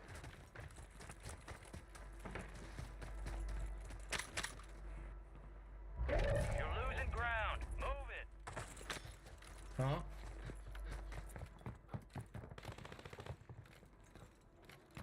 yeah, we do. Huh. Enemy sniper here. Ow! That hurt, Charlie.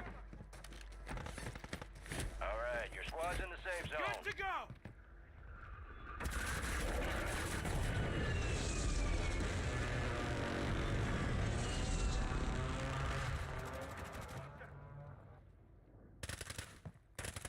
Flashing the walls there. Target marked. Longbow 3-1. Target acquired. Strike inbound. Down one.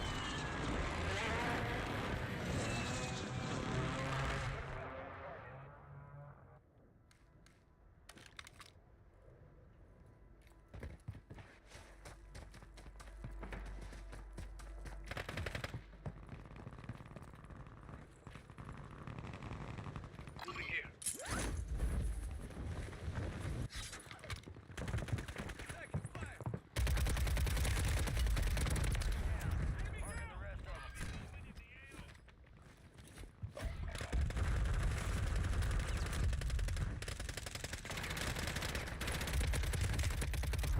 I'm hit. Good kill. Redeployment time You're gonna reduced. make it, bud.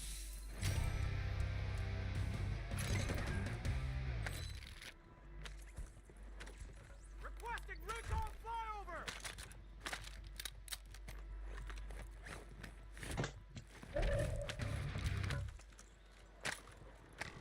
Oh no.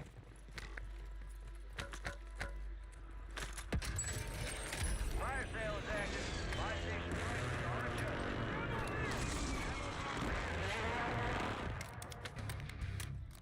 Be advised, UAV is exiting the AO.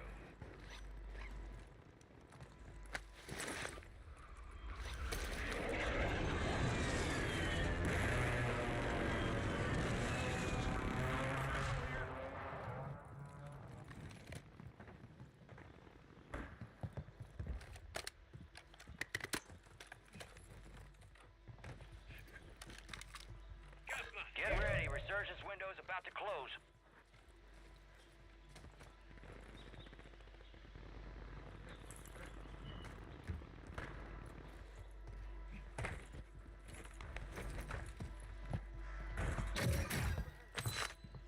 Armor box here. Enemy here. Getting stitched up. Damn. I'm gonna work like that tomorrow. Gas is closing in. I don't have a clue about what's fucking burn. Kill confirmed. The rest of them. At least you should be protected now. Yeah. It's just Move to the safe zone.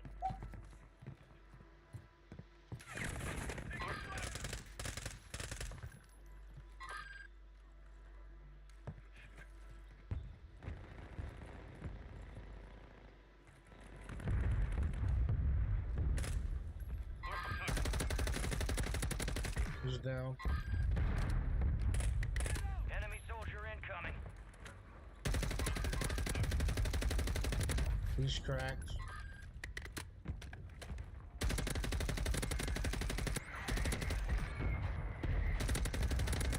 Remaining operators from that squad. Hunt them down. 5 remaining. Search is deactivated. This is the end game. Found another one.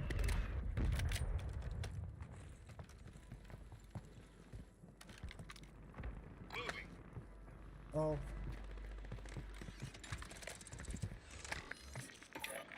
Requesting recon at my location.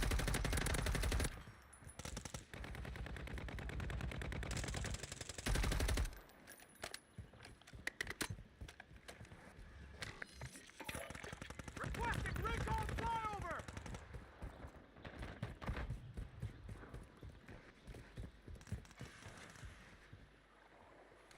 Enemy movement.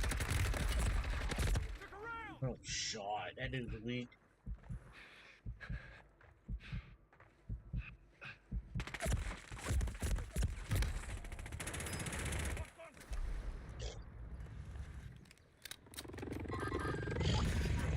Got gas moving in.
dropping into the AO.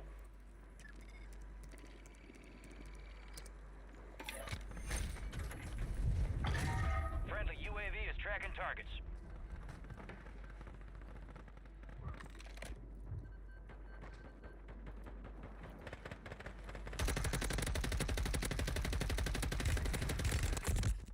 Damn. Okay.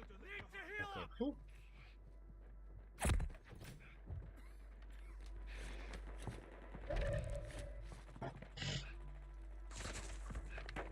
You made it to the top 10.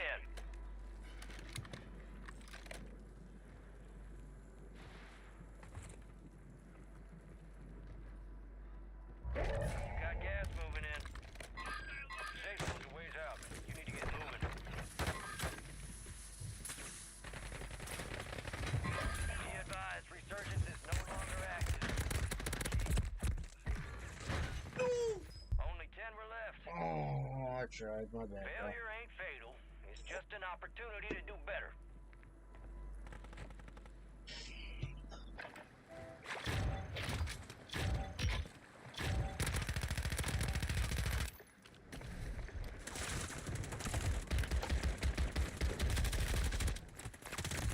Four remain. Finish the job. Alright, y'all have a good night. Hold on, see if my wife's up.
Alright, stream. That's going to be it for me.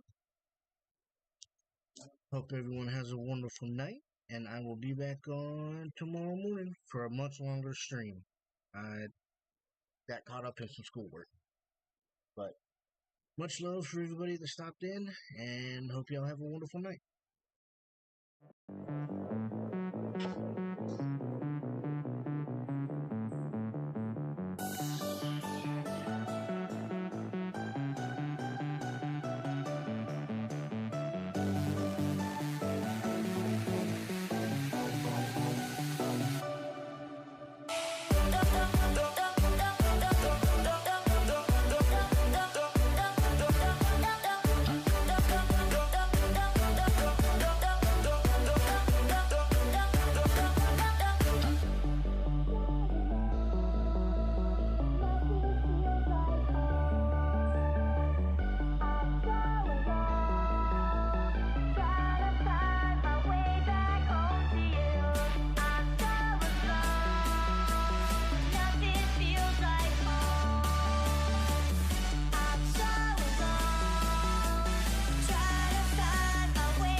Since I have a strong hand.